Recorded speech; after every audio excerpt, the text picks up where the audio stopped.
Oh, Yeah. oh, there we go. Bam. We are now live. Woo! You said that first bam, you weren't quite so sure. It was like bam? Yeah, Is it yeah, like, you know, maybe? Are we on? Yeah. because I'm as people probably know by now, like we record it so we can post it up onto YouTube, and then our students and friends and all that stuff can kind of see us chatting live and in person almost. And then I have the pre-recorded for the podcast piece for people who just kind of listen on the go. So just a reminder to everybody to talk just a touch bit louder so this can pick us up our voices. But aside from that, speaking of crazy days, Frenchie, we heard you had a crazy day today, buddy. Yeah, I needed some help to get out of the ditch with my car, so that was a good way to start my morning. What happened? Did you ever go to the dog park off Second Ave? Yeah. I've driven past it. I've never been there, but yeah. It's like a flat field, which So I still there's don't understand how you got stuck. You know the best way to get out of the snow? Get a truck. I had that text sent to me like 3 times today, but in the winter they clear like a little path and they open a gate for people to not have to walk, because usually in the summer you got to walk like 5 minutes to get to the dog park. So we didn't really go much in the winter, but I figured, oh fuck, everybody's parking over there, I'll go park over there. And it was all fine. Went to the dog park, got out, and on my way out I was like, it's weird to say, but it was like a snowdrift that was consistent across the whole like trail. So I figured that's the side of the trail, and whatever's between me and that is fair game, like it's the road type thing. And I guess everybody kept using like the left side of the road. Nobody went on the right side of the road. So when I went into it, like my front tires just fell into the ditch a little bit, and I was like, oh, I'm not stuck, I can get out, I'll just rock the car. So I put it in drive and gave it a go further, but then I got much more stuck that way. Yeah. So I've been there before everybody. where you're sitting there and you're like, I'm just going to give it just a little bit more. This is my last chance. Like, you have like one chance left, and then it slips still. And you're like, oh shit, I'm into it now. Car or no? Isn't this like a flat territory, like Vince said? Yeah. Like, It looks like the prairies. I don't understand. So beside the trail, between the trail and the road, beside the trail, like between the trail and the road, the's a ditch there. In the grass. So people can't just come. Yeah, like a little grass ditch, basically. Yeah. But You gotta watch out for that grass. So, Sean and his father, Sean Lawson and his father showed up. So they had tow ropes and everything, but that wasn't working because my car didn't have anything to attach it to. Yeah. And then luckily there's a construction piece on the other side, a construction yard, and a bunch of guys on coffee break showed up with shovels and everything. They're like, man, we're on break, we're gonna dig you out, we got a full crew coming. I was like, oh shit, right on, guys. So I went back to Timmy's and got these guys some coffees and Timbits for pushing my car out and digging it out and shit. And this was like which construct? Do you know the construction company by chance? Or? FCT or FTC or something like that. I was just on Second Ave there, right? The ones that are doing the I think the retirement home. Exactly. I was gonna make a joke. It definitely wasn't like a government group, or it wasn't like the city. Like we're on our break. You just told me I couldn't talk about that. No, I know. I couldn't help it. I was like, wait. I got. Sometimes the ball's just on a tee for you there, John. You just got to hit it off there, hit it out of the park. So I was like, I got friends that work for the city, so I'm sure they'll appreciate that. They're like, they wouldn't stop their break to go help you bring their own shovel. charge overtime. I'm sure we've all been stuck in the snow before. I know there's one time for sure that I was you guys don't know, I'm a realtor, so I was showing a bunch of houses in a row, and I had like a whole day lined up, and it was literally like my first appointment of the day. And you go and show, and sometimes like if the house is vacant, they don't clean the driveway.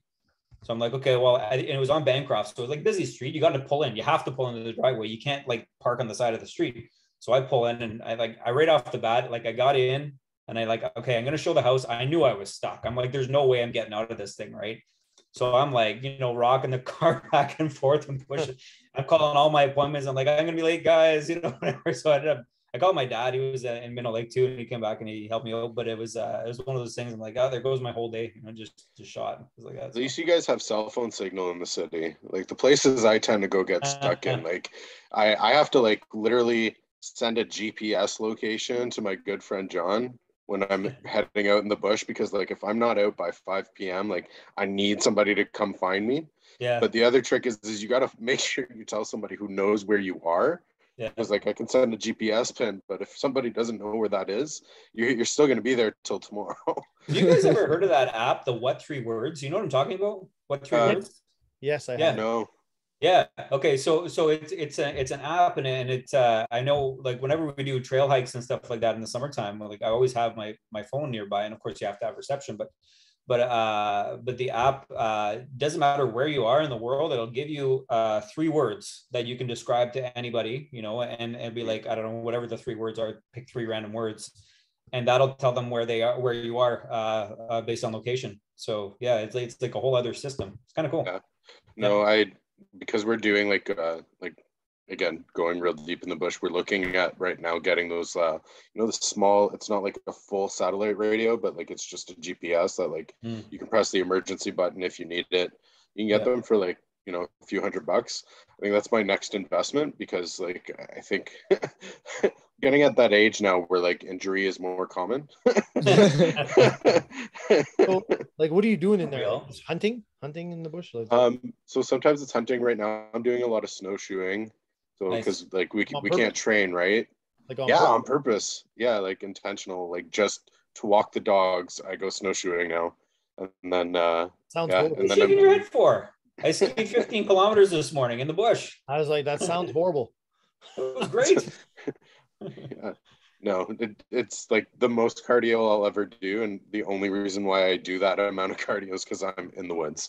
I don't just going into town to go for big walks is not fun to me. You know what's funny though, Vince, is that you'll go and you'll go for like a crazy or snowshoe or whatever it is, but then you get back in the gym and do jujitsu, and like after 3 minutes you're still freaking gassed. It's a different kind of cardio, man. I'm telling you.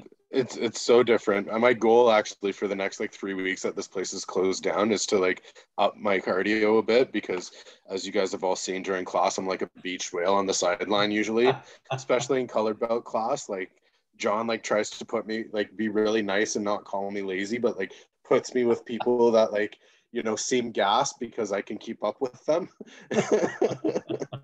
You get the nice treatment. I'm on the other side where John's like, you're trying not to Frenchie's partners are tired here. I'm going to change him and put him with Liam. I'm like, no. Yeah, I'm pretty sure I get James curse me at least once a week on that one. I'm like, James, let's go, James. And James is looking at me. He doesn't even say anything. He just stops and just looks at me. It's like, John, you assume every little guy's got good cardio. That's what it is, right? They do. Yeah. I think for me, it's more John's just scared of like liability. Like he doesn't want me dying on his mats. Hey, I was gonna say he's looking around the gym. He's like, hey, you see that other guy that's collapsed over there? Vince, that's your partner. Go ahead. Yeah. They'll both be going too slow to get anything happening. Yeah. So yeah, the goal for the next 3 weeks is like I do the walk during lunchtime, and now I'm trying to like run at least 3 times a week just to like move a bit more. So why don't you jump in on like online Muay Thai instead? John, I have no space for Muay Thai, but like that online Muay Thai, like it's good and I love it, but I'm not built for Muay Thai. Some of those guys, at least you know your limits. Yeah, and at least I'm not on display for everybody to see me get gassed out when I'm running. Like if I choose to walk, I can go down a side road and just breathe very slowly, and nobody knows whether or not I'm walking or running. I'm doing Muay Thai online, like everybody gets to see me gassed. You'd be shocked at how much some of those people can do online. We got some people that have been doing the online classes, like even while we were open, like we got that core group that are just like online students type thing. Yeah. And like, man, the amount of burpees and, squats and leg lifts and all body weight exercise they could do is absolutely crazy. And then add in all the combos and stuff like that. Like the 45 minutes, sometimes I look at them and I'm like, how are you guys not tired? That's crazy. Have you, like, with like the online concept of it, have you seen like an increase in people from outside of Sudbury, like joining the gym at all, or Yeah, like your online instructionals? yeah, it's funny because people probably don't know this, or not too many people know this, but I mean, I do online privates, and I've been doing them probably for about a year now, since we first started our platform. And I have students that live in one's in BC, one's in Regina, one's in Halifax, and I have one in almost like King Carden or something like that, like around that area type thing. Yeah, and it's funny because we just had another inquiry today about someone from Halifax, and I was asking him, like, do you guys have because I mean, I'm excited, a new online student type thing, right? And I'm like, do you guys have anybody nearby, like a gym? I said, because we've had a couple of people start with us online and actually then join one of their local gyms. I said, maybe I know someone around your area. She's like, no, like I guess they're into farming type thing, so their closest like gym would be like an hour away anyway, so they just want to work on the online stuff and give their kids. I do that drive like 4 days a week. Yeah. How long of a drive is it for you to come in? Depends on how many people are on the road and how bad it is. If I'm driving like just like on a nice summer day, it's about 40 to like 50 minutes. And then, they like ripping up the highway every summer. So add another 10, 15 minutes onto that. So I'm driving about 50 minutes to an hour to get to class every day and then back. That's crazy. Yeah. It's funny though, because I have friends that work.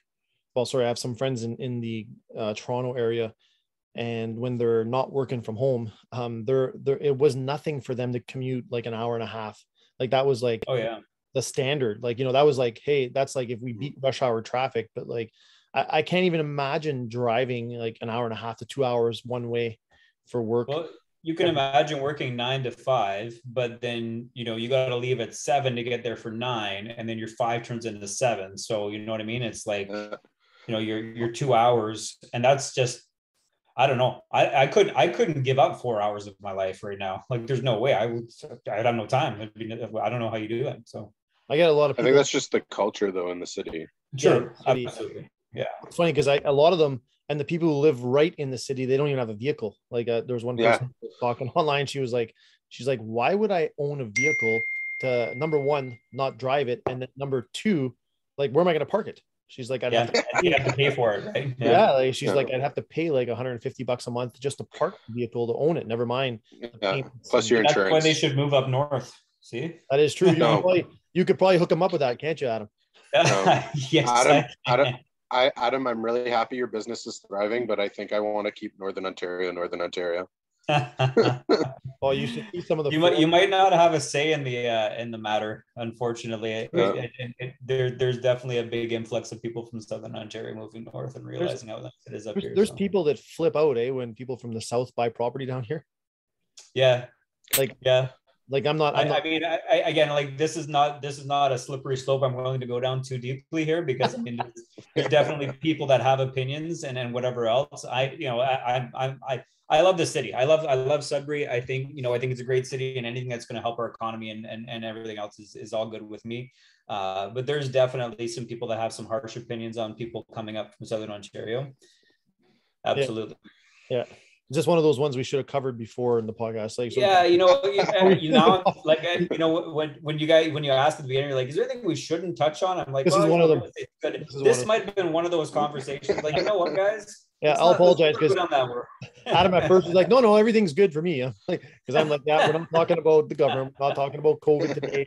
We're not. You had to go there. I found something. Oh no. No, it's all good. No. To sidetrack though, John, I was talking to my wife the other day. I said I should open up a satellite Sudbury MMA gym in the back, rent a little space. How's the population out there? Yeah. How many people? I think we're about close to 3,000 between Onaping and Levack. And you would probably pull from Dowling too. Yeah, probably pull from Dowling. Is there a lot of kids there? Starting, you're getting that shift where older generations are moving out and you're getting some younger people coming in. My sister, do you talk about commutes? My sister lived in Garson for the longest time, and she taught in Dowling, so she drove out there every day. But lots of families out there, lots of families in that area. Lots of newer, younger families, lots of teenagers that are probably bored and want things to do.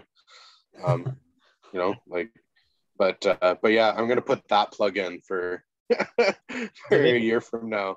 That I think that would be a good idea, is having like just a small. I knew guys in smaller towns that they just like rent out like part of the school gym for like, you know, a couple hours a week or a few times a week, and then they'd do the classes.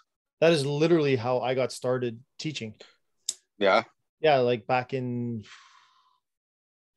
I'm gonna say 96 or 98, somewhere around there, is we rented, you know, George Vanier Public School in Lively. Yeah. We rented their gymnasium 2 nights a week, and we taught in their gymnasium 2 nights a week for and we did that for 2-3 years, and then we kind of moved over to the Walden daycare, and we went out their basement after hours. It was kind of interesting because like a fight club in a daycare basement. I am not kids are walking out, and all the guys are walking in with like, you know, their nunchucks and everything. Oh yeah, I am not even exaggerating. Like, you know, I used to go in about an hour early before classes because I had to move all the kids' toys out of the way in the basement, and I had to set up. Move the kids' toys so we can fight. Yeah, dead serious. And then, you know, after the classes were done, the students were usually pretty good. They'd help me put everything back, and you know, it was an arrangement we had with the Walden daycare, and we were there for 2 or 3 years, I think, somewhere around there. That's awesome. Before we did you have to put in mats, or were the play mats good enough? No, well, most of our stuff was all stand up back then. You know? Yeah. And then we had bought old school mats when we started. Yeah. We had bought them from a place, and we had a couple of them donated to us from some guys in the wrestling community. So like our first set of mats, actually, you can see them if ever people go onto YouTube and Google like Sudbury MMA like clips and stuff like that. You could, if you look at the stuff that's about, you know, 15 years old, you'll see some of those old mats in the basement set up. And like we used to literally, at one point, I think we were like super jacked because we had like 8 of them. You know, it's like yeah, it was kind of funny. You had a boxing ring at some point too, eh? Yeah, we had a ring actually at Berry Down. You did? Yeah, on Berry Down for quite a while. It was one of those floor rings. I mean, they're definitely something that I would get again. I'm on the fence right now as to, you know, sometimes the value of the ring. You know what I mean? Like, I know the fighters love it. The fighters, like, you know, they live and die. You know, you tell them, hey guys, you guys go in the ring, and they're like super jacked. You know what I mean? But like, it takes up a lot of space. Like a 20 by 20 ring, you know, you're losing, you know, 4 feet of space, like all the way around it, basically.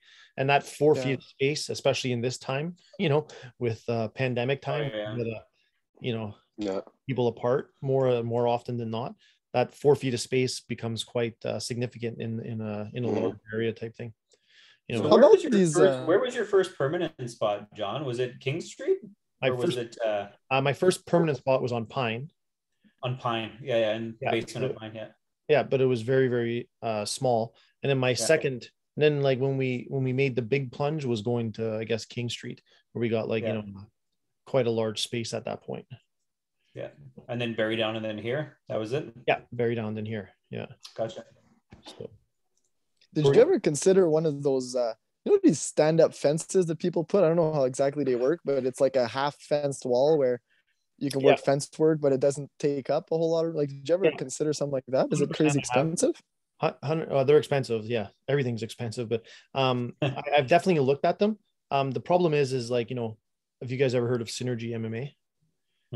No. Anyway, so when I look at that stuff, a lot of times people think of, and it's going to sound horrible, talk about the business side a little bit, but sometimes there's like a little bit of a novelty piece, right? So if I got a cage and said, hey guys, this is for what we call, you know, it's called wall walking, or, you know, for grappling against the cage, and or for people that want to get involved in MMA, etc. Like, you would get the MMA fan that would be like, that is so fucking cool. You know, chances are like 90% of our students would never use it because, you know, we're not even though we, you know, Sudbury MMA, like, our goal is not to produce like a professional cage fighter type thing, right? Yeah.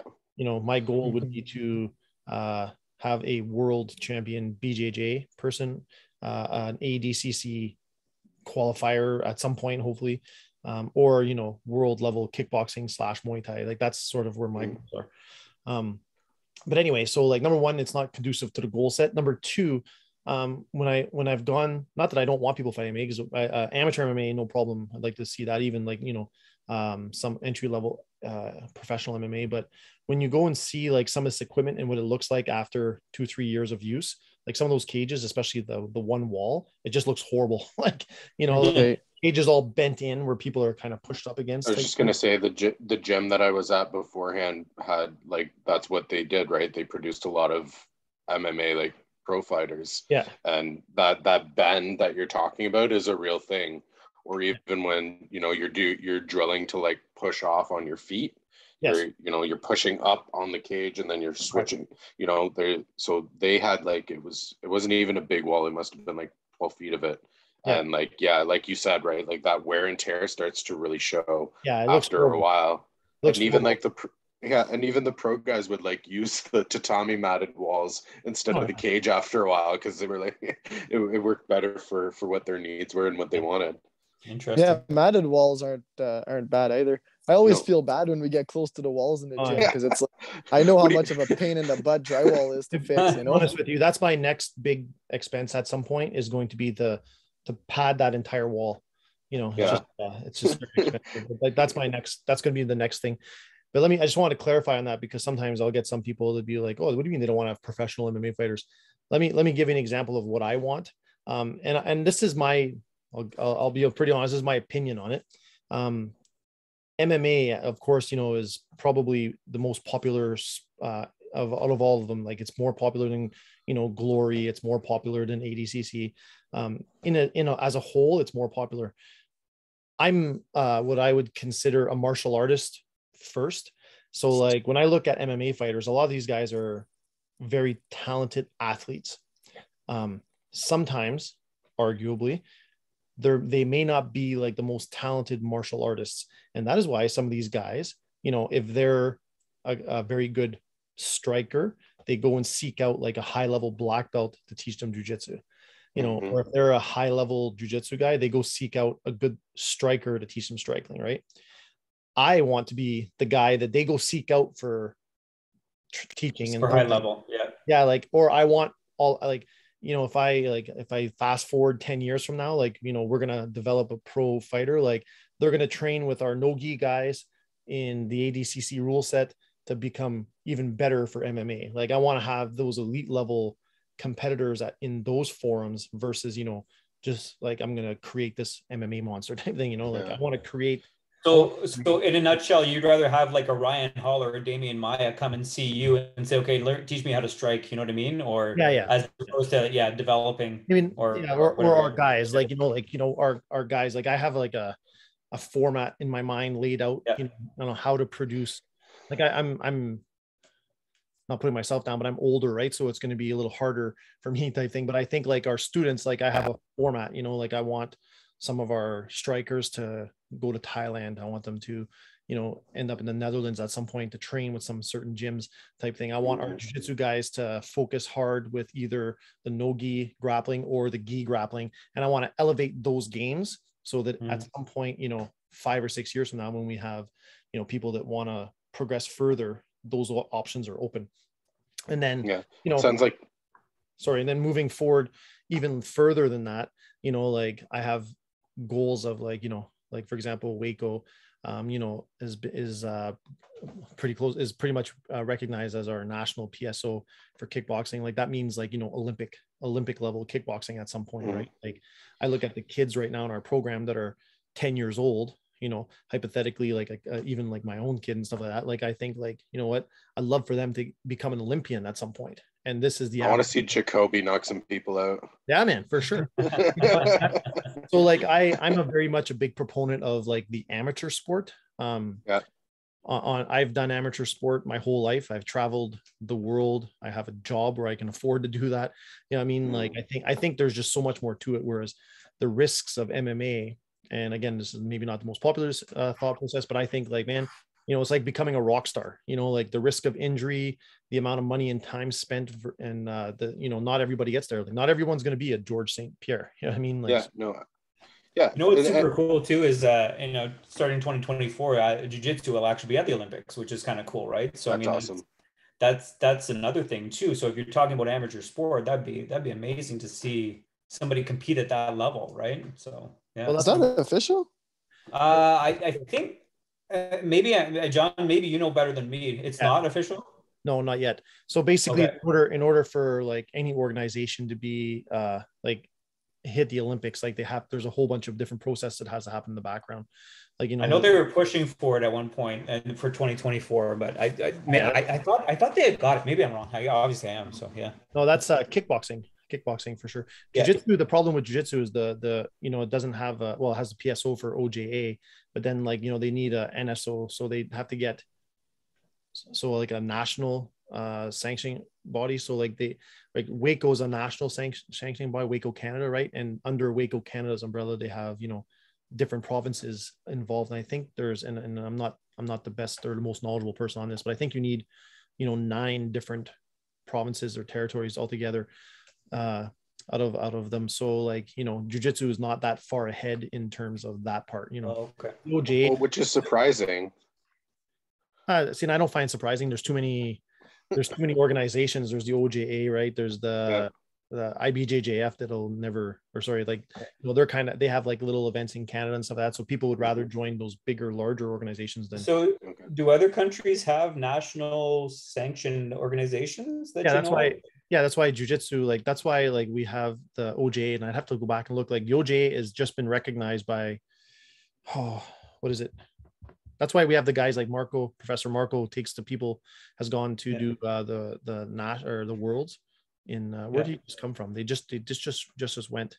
Ethan Major just went. Oh, Ethan and yeah. Well, the worlds was in Anaheim this year. No, it wasn't Worlds. It was what's that called? Abu Dhabi? No, that would have been AJP, right? So. Oh my God. No, there's something it's like across the ocean, isn't it, John? Yeah. It's definitely Oh, I should know this too. I'm so focused on the OJA right now. The OJA is part of the Jiu-Jitsu Federation. Which OJA said next year heel hooks are going to be allowed in the nogi. I'm pretty excited about that. Frenchie's drooling from the mouth if you can't see him right now, everyone. Heel hooks. They did say that for sure. Actually it's 100% for sure. That even in the nogi sub only tournaments and stuff like that, we're looking at brown and black belt rule set, having the full gamut, like the heel hooks are good to go. So I have a screenshot of their post, so yeah, if there's no heel hooks in 2022, I'm throwing dollies through windows. Yeah, there you go. No, there will be for sure. You probably printed off that screenshot and it's like in your face when you wake up every morning. It's like, the poster. Yeah. What am I gonna have for breakfast? How about some heel hooks? Yeah. Awesome. Man, I'm disappointed. I can't remember the name. I'm gonna go look at that right after. There you go. John, you're gonna need like a website to put like post show notes. That's right. You can.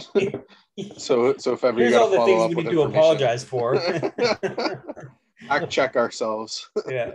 We need to apologize to all Southern Ontarians who are moving to Northern Ontario.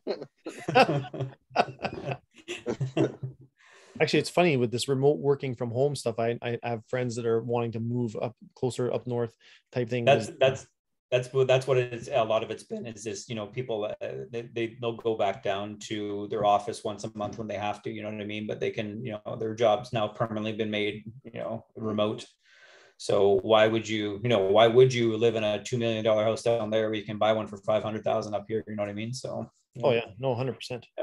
Awesome thing. And then eventually people, it's kind of like the seasons kind of grow on people, and you kind of look forward to a little bit of snow, and then just by the time you're sick of it, it's almost time that it's gone. Although I gotta admit, by the time you get stuck. Yeah, and then you get stuck. I don't know if Mateus is going to watch this or not, but I when I posted my my ski picture this morning, he messaged me. He says, "How cold is it there, bro?" He's in Sao Paulo. I'm like, "It's -1. It's not that bad today."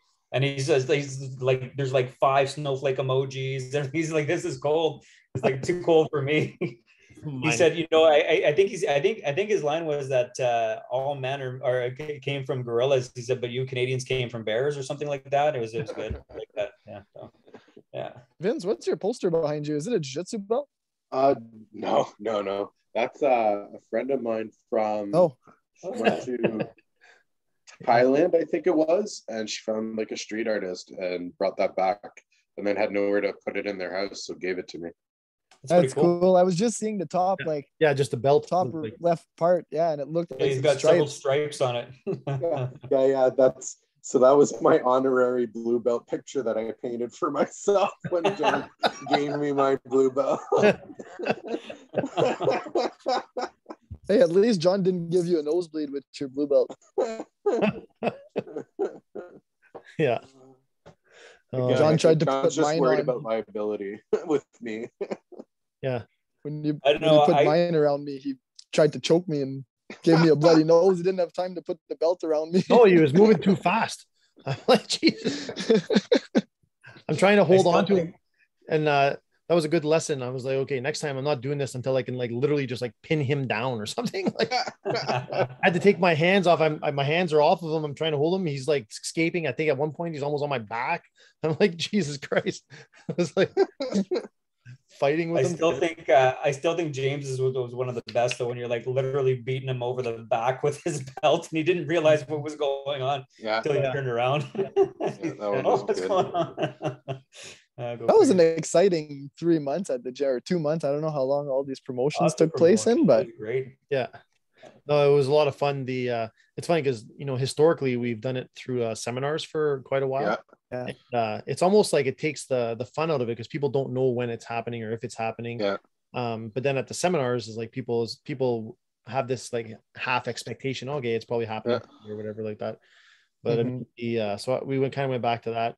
Although I'm thinking about adopting a little bit of a different style for the white belts with the stripes type thing, to make sure that we have like a certain amount of like knowledge base on it, where so like I'd be like, hey, here's the 20 moves people need to know for stripe 1, and then we're going to do a testing like every 6 weeks type thing. So if the new people coming in can demonstrate those first 20 moves, bam, there we go, there's a stripe, and then kind of work our way up to the stripes just for white belt, and then after that, like the people got to demonstrate obviously that skill set and rolling, for 3 and 4 stripes type thing. But sign me up. Let me get those 3 stripes so I can go to color belt class, John. Come on. I'm ready, guys. You're gonna be in Frenchie's group, I'll tell you right now, so it's okay. Yeah. I'm ready, Frenchie. Let's go. Perfect. We're running out of small guys there. Every time someone gets tired, John looks across the room and puts me with someone that's 190 pounds. So I'll stay small for you, I promise. I'll try to not be insulted that you think that's big. Yeah. Speaking of Frenchie's on tomorrow. What day are we today? Today's Sunday. Yeah. So tomorrow, Frenchie's on tomorrow for the 2 jiu-jitsu classes. So he's going to be taking everybody through the online paces tomorrow. Nice.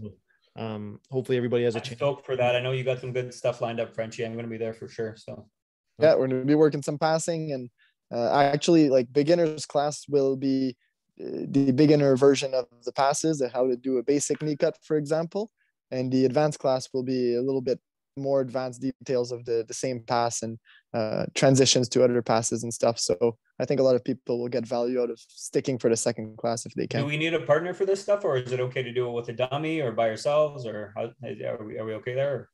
Yeah, it's actually pretty good on a dummy. I worked it on a dummy 3 weeks ago. When was it, John? When you walked in on me drilling on the dummy. Hey, yeah. I guess that would have been about 3 weeks ago now, because I was like, hey, that's Justin's dummy. Yeah. No, I tell people all the time, like, it doesn't matter. I mean, ideally in a perfect world, yeah, of course, if you can have a partner, get your friend, get your kid, get your wife, get whoever, but if not, that's okay too. Like, even if you literally want to just log in and watch the class and build that jiu-jitsu IQ, so that yeah, I've seen people do it with pillows before and it's just fine, right? So anything works. Yeah, I mean, like, I'd never thought in my life I'd ever watch people train with a pillow, but I get it. At the same time, sometimes they're just kind of visualizing, what they're trying to do. But no, I keep telling people just log in, man, and build that jiu-jitsu IQ. I know that we're gonna kind of try and just like spew as much as we can in teaching those techniques in the jiu-jitsu classes anyway. Who was that kid with the teddy bear that was 4 or 5 times his size? On the picture online? Yeah, that was so Dave. cool. That's Dave. That's Dave. Yeah. Oh, that's awesome. Dave's pretty big. That teddy bear must be like your size, massive. Oh yeah, That must be one of those Costco ones. Yeah, Holy yeah, geez. it's bigger. It's bigger than I am. Yeah, I make them practice Yeah. throws on it. That's awesome. It's designed if Scotty ever needs a rolling partner. Yeah, yeah. All right, I guys. thought Well, I that was appreciate pretty everybody. I appreciate everybody coming in today. Want to do another, like I said, we want to kind of get as many podcasts as we can out over this next little bit of a lockdown period, and then of course try and keep them going out at least weekly afterwards type thing. So I appreciate everybody's time on a Sunday, and guys, just a final reminder, man, if you guys have time, log in and see our jiu-jitsu classes tomorrow. They're coming up, and then of course all of our other online classes, fitness, kickboxing, karate, everything you can want to do. So any final closing thoughts, guys? See you online. Don't get stuck with your car. It's a bad Don't get stuck with your car. Stay active. This is not an excuse to get lazy, guys. That's what it is. That's right. All right. Okay, guys, take care. We'll see everybody soon. Cheers, guys. Oh.